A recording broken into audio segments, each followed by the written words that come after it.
അവര് തന്നെയാണോ പടച്ചത്? അവരെ മനുഷ്യനെ പടച്ചത് മനുഷ്യനാണോ? ആണോ? നമ്മളമ്മയും വാപ്പയാണോ നമ്മളുണ്ടാക്കിയത്? അങ്ങനെ പറയാൻ പറ്റുമോ? ഉമ്മയും വാപ്പയും നമ്മുടെ ജന്മത്തിന്റെ കാരണങ്ങളാണ്. എല്ലാ ഉമ്മാർക്കും അവരുടെ മക്കള് നല്ല ഭംഗിയുള്ള, ആരോഗ്യമുള്ള, എല്ലാ കഴിവുള്ള നല്ല മക്കളായിട്ട് വരണമെന്നല്ലേ ആഗ്രഹം? ഏതെങ്കിലും ഒരു ഉമ്മാക്ക് സ്വന്തം കുട്ടിന്റെ മുഖം ഡിസൈൻ ചെയ്യാൻ പറ്റുമോ? വാപ്പാക്ക് പറ്റുമോ? ഇല്ല. അതിനർത്ഥം എന്താ? നമ്മളല്ല പടക്കണത്.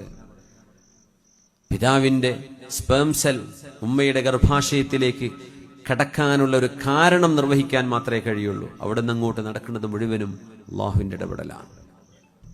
അത് ഇരട്ടക്കുട്ടിയാണോ ഒറ്റക്കുട്ടിയാണോ? കണ്ണും കയ്യും കാലൊക്കെ ഉണ്ടോ? ഉണ്ടെങ്കിൽ എന്തായിരിക്കും? നിറമെന്താണ്? ആയുസ് എന്തായിരിക്കും? ആരോഗ്യം എന്തായിരിക്കും? ജന്മന എന്തെങ്കിലും ചില ഫിസിക്കൽ ഡിസബിലിറ്റി ഉണ്ടാവോ ഇല്ലയോ?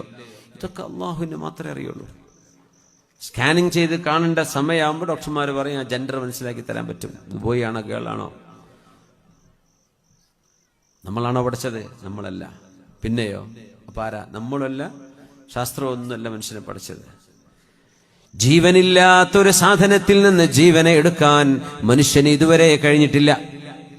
ജീവനുള്ള ഒരു സാധനം കിട്ടി അതിനെ ഡെവലപ്പ് ചെയ്യാൻ പറ്റും. പക്ഷേ ഇല്ലായ്മയിൽ നിന്ന്, അദിമിൽ നിന്ന്, ശൂന്യതയിൽ നിന്ന് ഒരു വസ്തുവിനെ ഉണ്ടാക്കാൻ മനുഷ്യന് ഒരിക്കലും കഴിയില്ല. ഇതാണ് ഈ പറയണത്. നിങ്ങൾ വെറുതെ ഉണ്ടായതാണോ? അല്ല, നിങ്ങളെ നിങ്ങൾ തന്നെ ഉണ്ടാക്കിയതാണോ? അല്ല.